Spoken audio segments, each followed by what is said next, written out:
काफूर तिब्बी एतबार से बहुत अहमियत का हामिल है। ये एक पौधा होता है जिसे काश्त करने के बाद इसके बीजों, जड़ों और तनों में से जो तेल निकलता है उससे काफूर तैयार किया जाता है। काफूर का दरख्त नहायत ही खूबसूरत और सदाबहार होता है।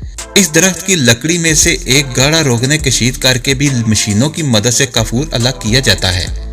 इसकी जड़ों और तनों से निकलने वाला रोगने खास तौर पर मुफीद रहता है, क्योंकि इसमें काफूर के अलावा एक और दवाई निकलती है जिसे सेफ्रोल कहते हैं। अपने कूलिंग इफेक्ट्स के बाइस तमाम जल्दी अमराज के लिए नहायत मुफीद है। काफूर को मौसर जरासीम कश अदवायात के तौर पर माना जाता है। एंटीस्पेटिक और एंटी फिंगल खसूसियात के बाइस ये तिब में अहम मुकाम रखता है। काफूर को आप पानी में हल करके या पेस्ट की सूरत में भी या फिर इसके तेल का इस्तेमाल भी कर सकते हैं। यह एक ऐसी दवा है जिसे जिस्म के अंदरूनी और बैरूनी मसाइल के हल के लिए इस्तेमाल किया जाता है। नंबर 1, काफूर की लकड़ी से नहायत मजबूत संदूक तैयार किए जाते हैं, जिन्हें अगर ऊनी, रेशमी या कीमती कपड़े रखे जाएं तो उनमें कीड़ा नहीं लगता, बल्कि कपड़े भी खुशबूदार हो जाते हैं। नंबर 2, काफूर दिमाग की गर्मी दूर करके ताकत पहुंचाता है। नंबर 3, मैदे के जख्मों को भरता है।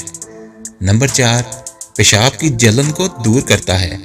नंबर 5, हैजे और मैदे के अमराज में मुफीद है। नंबर 6, काफूर, अजवाइन और पुदीना हम वजन लेकर इन तीनों खुश्क अदवायात को अगर किसी खाली शीशी में डालकर रख दें तो कुछ घंटों बाद ये तीनों अज्जा खुद बहुद तेल की शक्ल इख्तियार कर लेंगे। इस तेल को काफ़ी अमराज में इस्तेमाल किया जाता है और मुफीद साबित होता है। नंबर 7, तिल का तेल नीम गर्म करके काफूर शामिल कर लें। जब काफूर हल हो जाए तो मौसम सरमा में होने वाले सर दर्द में लगाने से दर्द दूर हो जाता है। इस तेल के सूंघने से नक्सीर का खून बंद हो जाता है। नंबर 8, सुरमा, मंजन, मरहम और दीगर अशिया में काफूर इस्तेमाल किया जाता है। नंबर 9, तबीयत के मर्ज में मरीज के गिलास में काफूर की डली डाली जाती है ताकि ये पानी जिस्म में दाखिल होकर तबीयत के तमाम जरासीम हलाक कर दे। नंबर 10, ये जख्मों की सफाई करके उन्हें जल्द भर देता है। नंबर 11, क्लोरल हाइड्रेट और काफूर एक एक उंस मिलाकर शीशी में रख लें।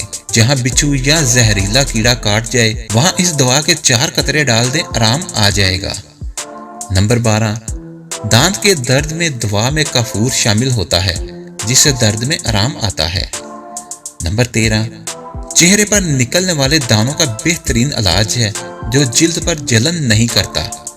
नंबर 14, जिल्द पर होने वाली खारिश और जलन को दूर करता है। नंबर 15, काफूर का पेस्ट लगाने से नाखूनों को फिंग्स से बचाया जा सकता है। नंबर 16, पानी में काफूर हल करके अगर आप इसमें अपने पाँव भिगो कर धो लें तो एड़ियां फटने से महफूज रहती हैं। नंबर 17, फिंगल और बैक्टीरियल इन्फेक्शन दूर करने में काफूर का इस्तेमाल मुफीद रहता है। नंबर 18, काफूर का तेल अगर दूसरे तेल के साथ मिलाकर लगाया जाए तो ये बालों को लंबा, घना, मजबूत और जुओं से पाक रखता है। नंबर 19, ये जिस्म के सूजन और दर्द दूर करके ब्लड सर्कुलेशन को बेहतर बनाता है। नंबर 20, अगर नहाने के पानी में चंद कतरे काफूर के तेल के शामिल कर लिए जाएं तो आप पुरसुकून महसूस करेंगे।